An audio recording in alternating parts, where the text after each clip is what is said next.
How to find the best online personal trainer in Ireland without losing your mind, marbles or your money. So who am I? I am Coach Alan. I'm the founder of Mind Body Training. I am iTech qualified as a personal trainer since 2017. I am also a trainee psychotherapist and I take a holistic approach to personal training. Reason being, your brain, your mind is attached to your body. And if you want to change your body and make those changes sustainable long term, you need to work on the mind, because the mind, your ways of thinking, your beliefs are going to influence your actions, and it's your actions that determine the results that you do or don't get, or the results that you get or do or don't keep. So the first thing, specialties. So let's say if you had an issue with your eyes, you're not going to go to a knee specialist to figure out what the problem is. And I like to use that analogy because a lot of personal trainers, most of us are just generalists. We're like your GP. We have general knowledge about the body, about the behaviors that you need to engage in order to achieve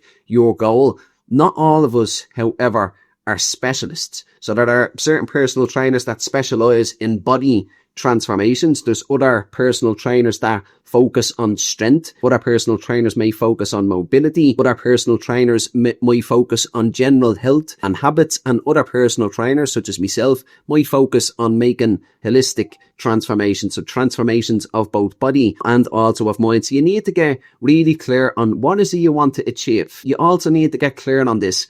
What do I need? What are the methods, the mindsets, the tools that I need to acquire to not only achieve the outcome that I want to achieve, but to sustain that outcome long term? And once you gain clarity on those things, you then want to look for the personal trainer that specializes in that exact thing.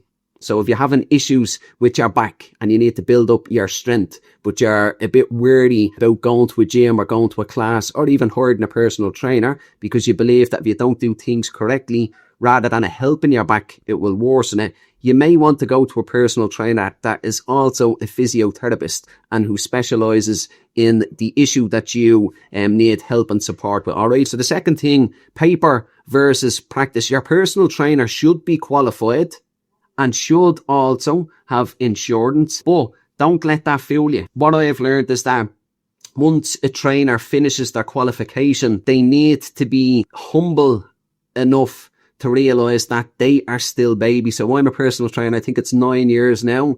It'll be 9 years in January. I look at it as a baby. So I'm 9 years old. I don't have all the knowledge. When I'm 20 years in the game, right, I'm starting to mature now. I should have a really good understanding. And because I'm aware of that I'm still a baby in this, it ensures that I continue to educate myself in regards to training, in regards to nutrition, in regards to the mindset aspects of things. And I try to seek out people who are a lot more experienced than me, who are a lot better than me, a lot more knowledgeable than me, to acquire the information that I need to do my best to help my own clients. So keep that in mind. They should be insured, they should be qualified, but that shouldn't be the end of it. Ongoing education is very important. The next thing, scope of practice. We are just personal trainers. We are not qualified dietitians. We're not qualified or trained psychologists or psychotherapists. Well, I am. I'm not fully qualified yet. A few more weeks, me preliminary results should be here.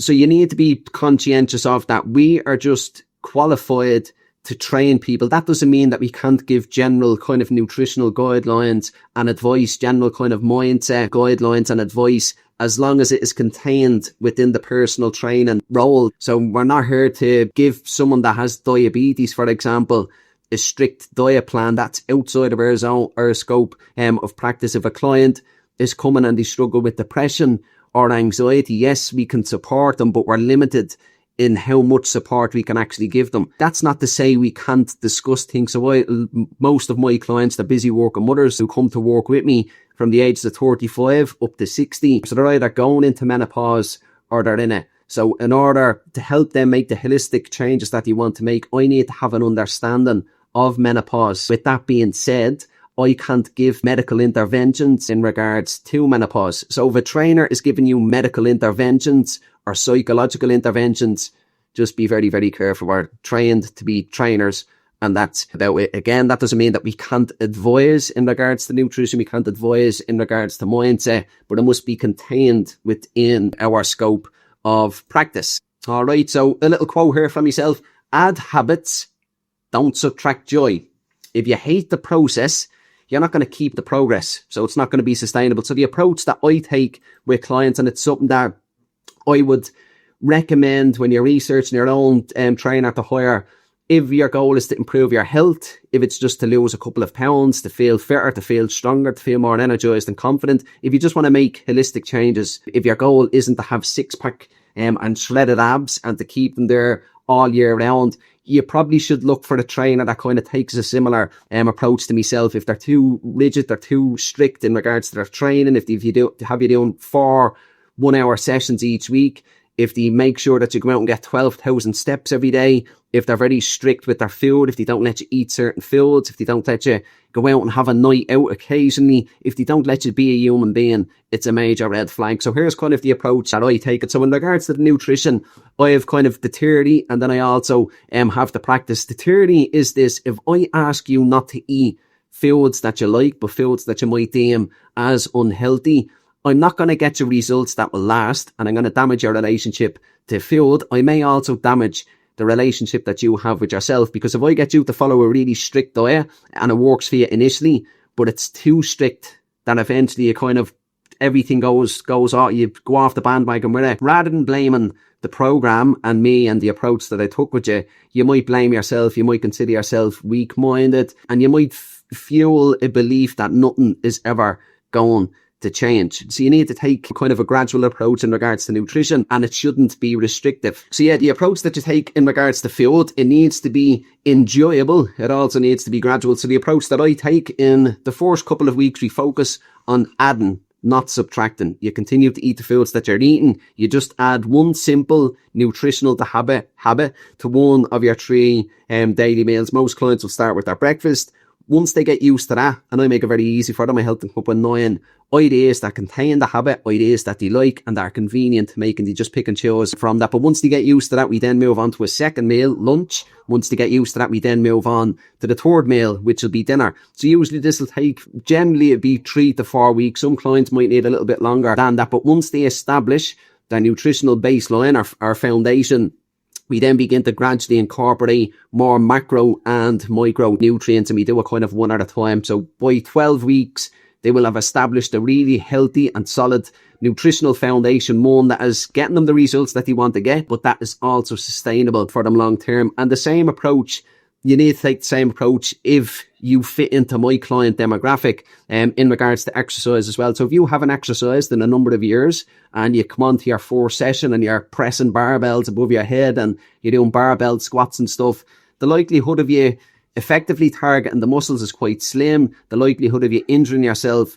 it's quite high. So you want to start with a gradual approach. For example, if you can't do a bodyweight squat safely, correctly and effectively, you're not going to do it safely with weights. You avoid the weights until you can do it without weights safely and correctly, and then you kind of gradually build upon that. So within the first week, for brand new clients with no experience, the strength training, they don't even break a sweat on their first 3 sessions. It's all technique orientated, and as they kind of improve their technique as the weeks kind of progress, naturally their confidence in regards to strength training increases, and as their confidence increases, naturally they begin to incorporate more complex exercises or variations of exercises into their training, and they also gradually increase the intensity of them. So gradual, enjoyable steps make things sustainable. And I'll just kind of share something with you that I always share with clients. If you move too quickly, you're going to progress very, very slowly.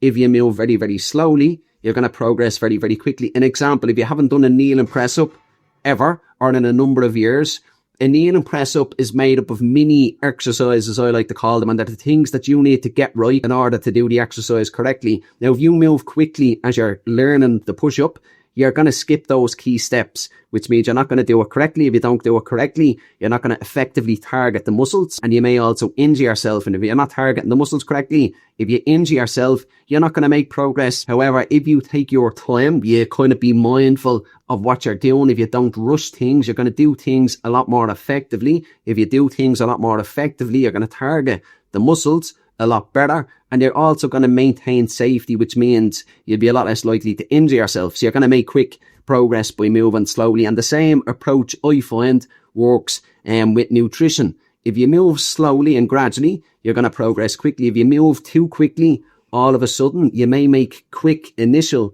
progress, but 2, 3, 4 weeks will pass and you'll be back to square one. All right. So myself, I kind of discussed the approach that I take. If it kind of fits into what you're looking for, you'll see a couple of links in the caption or the description of this video. One, it's a free pack. Within the pack, there's a guide to dropping 2 clothing sizes. There's a mindset guide for fitting exercise into your routine, no matter what's going on within your life. There's recipe books. There's a CBT-based guide for motivation. There's a perimenopause fat loss ebook. There's lots of stuff. So you'll see that link there if you want that. Then you'll also see the link to my program. So hopefully this video provided you with the information that you need to make an informed decision.